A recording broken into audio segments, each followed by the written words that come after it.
నమస్తే అండి. సార్ చెప్పండి, ఒకవైపేమో 2-3 పార్టీలు రాబోతుంది, ఒకవైపు జగన్ గారు సింగిల్ గానే వస్తా అంటున్నారు. పొత్తు చూసి జగన్ గారు ఏమైనా భయపడతారు?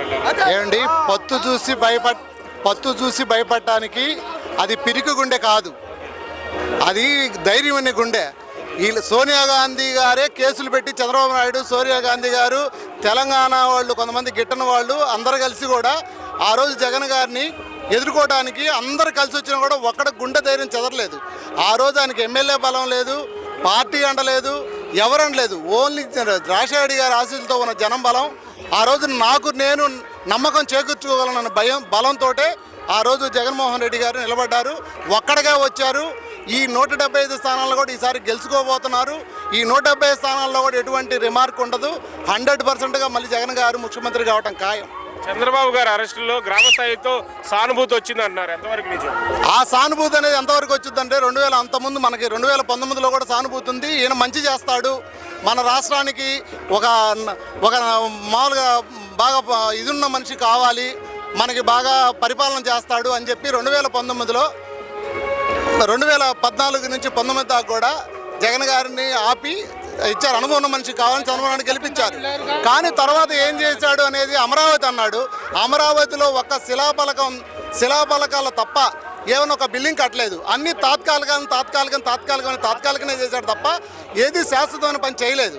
ఈసారి వచ్చినా కూడా తను భూములు ఎక్కడున్నాయి, తను భూములు ఏం చేసుకోవాలని ఆలోచనే తప్ప రెండోది జనం కోసంగా చేసేది ఏమీ ఉండదు. ఈ జగన్మోహన్ రెడ్డి గారు పేదలకి, ఎస్సీ ఎస్టీ మైనార్టీ అందరూ కూడా ఇలా ముసలోళ్ళు అందరూ కూడా పెన్షన్లు తీసుకొని ఈ విధంగా అనుకున్న మాట ప్రకారం జరుగుతుంది. తెల్లారిపాటికి ఇంటికి వచ్చి తలుపు కొట్టి ఇస్తున్నారు అంటే అది జగన్ గారు ప్రణాళిక తప్ప రెండో వాళ్ళది కాదు. చంద్రబాబు గారు బెయిల్ మీద రావడంతో న్యాయం గెలిచింది, నిజం గెలిచిందని సంబరాలు చేసుకుంటున్నారు. అది మళ్ళీ మా నాయకుడు మళ్ళీ జైలుకి వెళ్ళేదే లేదని శపథాలు కూడా చేస్తున్నారు. ఇది వీళ్ళు ఎలా చెప్తారు? న్యాయస్థానంలో ఒక పద్ధతి న్యాయస్థానంలో జరుగుతుంది, న్యాయమూర్తులు నిర్ణయిస్తారు.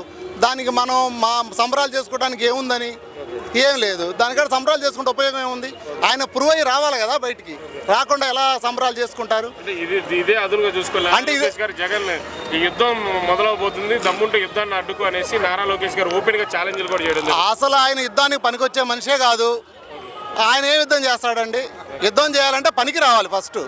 ఏం పని చేస్తాడు ఆయన? ఏమీ పనికిరాడు. ఆయన మాటలు విశ్వసించాల్సిన అవసరం లేదు. రానున్న ఎన్నికల్లో పవన్ కళ్యాణ్ గారి ఎఫెక్ట్ ఏమైనా ఉంటుందంటారా? పవన్ కళ్యాణ్ గారి ఫ్యాన్స్ వరకు ఉంటుందండి. పవన్ కళ్యాణ్ ఫ్యాన్స్ సినిమా చూస్తారు అంతవరకే, అంతేగాని పవన్ కళ్యాణ్ గారిని విశ్వసించే పరిస్థితి అయితే లేదు. ఎందుకంటే నేను ముఖ్యమంత్రిని అనేది ఒక ప్రకటన ఆయన చేయలేకపోతున్నాడు. ఎక్కడ చేయడు కూడా, నేను చేయలేకపోతున్నాడు.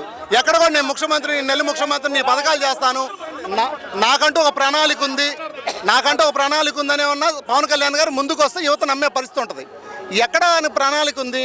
ఏ కాడికి చంద్రబాబు తోకపట్టుకోవటం, లేకపోతే వాళ్ళ ఫ్యాన్స్ అని ఊరేగటం తప్ప రెండోది ఏమైనా ఉందా?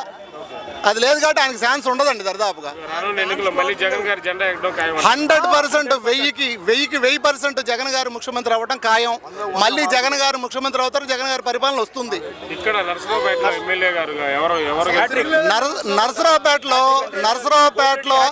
నర్సరావుపేటలో అనేది 100% వైసీపీ జెండా ఎగరైపోతుంది.